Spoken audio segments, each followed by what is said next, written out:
ಓಂ ಶ್ರೀ ಗುರುಭ್ಯೋ ನಮಃ. ಹರಿ ಓಂ.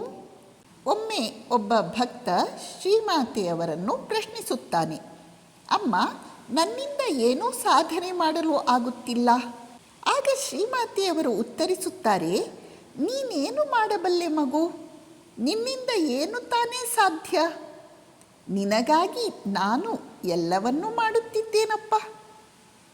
ಇನ್ನೊಮ್ಮೆ ಓರ್ವ ಭಕ್ತಿ ಶ್ರೀಮಾತೆಯವರ ಹತ್ತಿರ, ಅಮ್ಮ, ಸಂಸಾರದಲ್ಲಿ ನಮಗೆ ತುಂಬ ಕೆಲಸ, ಜಪ ಧ್ಯಾನಗಳಿಗೆ ಸಮಯ ಎಲ್ಲಿ ಸಿಗಬೇಕು? ನಮ್ಮಿಂದ ಏನನ್ನೂ ಮಾಡಲು ಸಾಧ್ಯವಾಗುತ್ತಿಲ್ಲವಲ್ಲ ಎಂದು ಕೇಳುತ್ತಾಳೆ.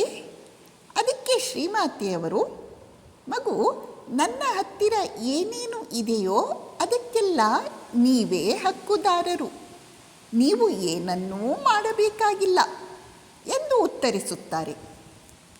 ಈ ಎರಡೂ ಸಂದರ್ಭಗಳಲ್ಲಿ ಶ್ರೀಮಾತೆಯವರು ನಾನು ನಿಮಗಾಗಿ ಮಾಡುತ್ತಿದ್ದೇನೆ, ನನ್ನ ಆಸ್ತಿಯೆಲ್ಲ ನಿಮ್ಮದು ಎಂದು ಭರವಸೆಯನ್ನು, ಸಾಂತ್ವನವನ್ನು ತುಂಬುತ್ತಿದ್ದಾರೆ.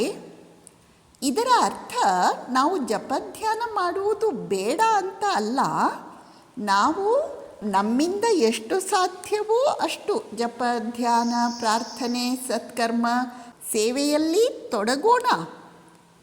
ಆದರೆ ನಮ್ಮ ಕರ್ತವ್ಯ, ಜವಾಬ್ದಾರಿ, ಜೀವನದ ಹೊರೆಗಳ ನಡುವೆ ಇನ್ನಷ್ಟು ಮಾಡಲಿಕ್ಕೆ ಆಗುತ್ತಿಲ್ಲವಲ್ಲ ಎಂಬ ನೋವನ್ನು ಇಟ್ಟುಕೊಳ್ಳಬೇಕಾಗಿಲ್ಲ.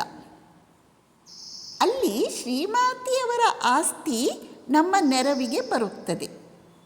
ಅಲ್ಲದೆ ಕಲಿಯುಗದಲ್ಲಿ ಕಲುಷಿತ ವಾತಾವರಣ, ಮನುಷ್ಯನ ಶರೀರ, ಮನಸ್ಸು, ಬುದ್ಧಿಯ ಶಕ್ತಿ ಪರಿಮಿತವಾದದ್ದು.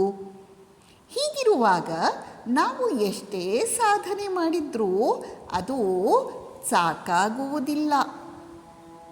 ಆಗ ಸಾಧಕನಿಗೆ ಅಂತರಾಳದಲ್ಲಿ, ಅಯ್ಯೋ, ನನ್ನಿಂದ ಸಾಧನೆ ಮಾಡಲು ಆಗುತ್ತಿಲ್ಲವಲ್ಲ ಎಂಬ ಭಾವ, ನಿರಾಶೆಯ ಭಾವ ಮೂಡಿದಾಗ ಶ್ರೀಮಾತೆಯವರ ಈ ಮಾತು ನಮಗೆ ಭರವಸೆ ನೀಡುತ್ತದೆ.